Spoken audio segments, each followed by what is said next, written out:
Oh, hi there. How's it going? We're at Computex 2025 on the Andes booth in the RISC-V Pavilion. They make a really cool processor that you're going to want to hear about.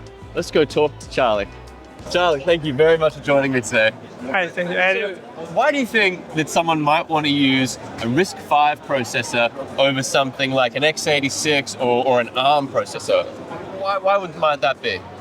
Because ARM and x86 is a proprietary architecture, so you have a lot of limitation there. And RISC-V is an international standard, so there's multiple vendors there. Everyone knows how to design processor, can do it themselves. But certainly, if they want to come to the standard company that provide IP like us, then we were there. So I think since it's a standard, it allows more innovation, allows to kind of push the industry much faster. And AI is a very good example for that. Yeah. So there's a lot of companies at the moment that are in the RISC-V area. I mean, ever since 2015, when they came up with the standard, companies more and more have come in and started embracing the RISC-V technology. What do you feel that Andes is doing different from all the rest? What makes Andes special?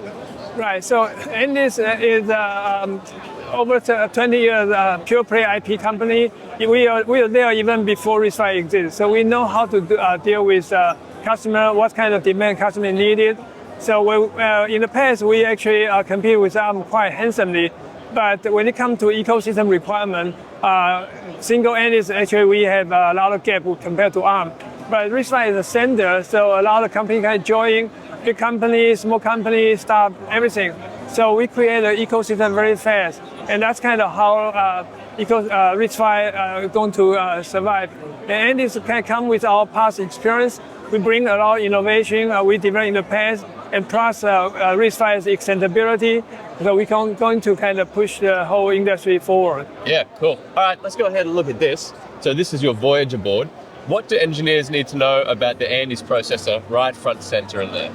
Right, so for this one, Andes, because we are IP company, we don't do chip, but this one we do a test chip to showcase our performance.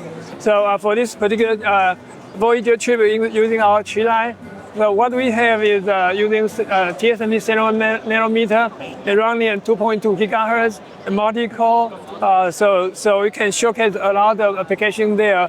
In this particular case, we are porting Android, so it's already running here. Other Android can run in kind of all kind of Linux. You can use it for industrial, multimedia, networking. So it's a very unique processor used for application. Yeah, cool. Yeah. So what do you think is the future of RISC-V? Where is RISC-V heading? Okay, so Andes is our product. We actually cover it from endpoint edge all the way to data center, AI acceleration.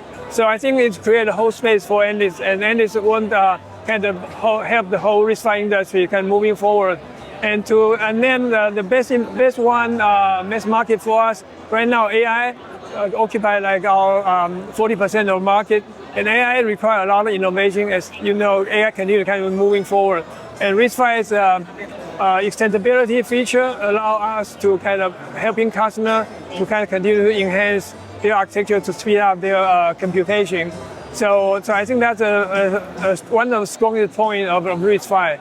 And the other part, like automotive, is also kind of a growing field, and it's very strong here. And RISC-V has this flexibility, allows us to kind of adding new feature like reporting error, and also go through the automotive process to do that. And also another important field for RISC-V is like security and application processing. So those are the features that enable RISC-V to continue to grow into all the markets.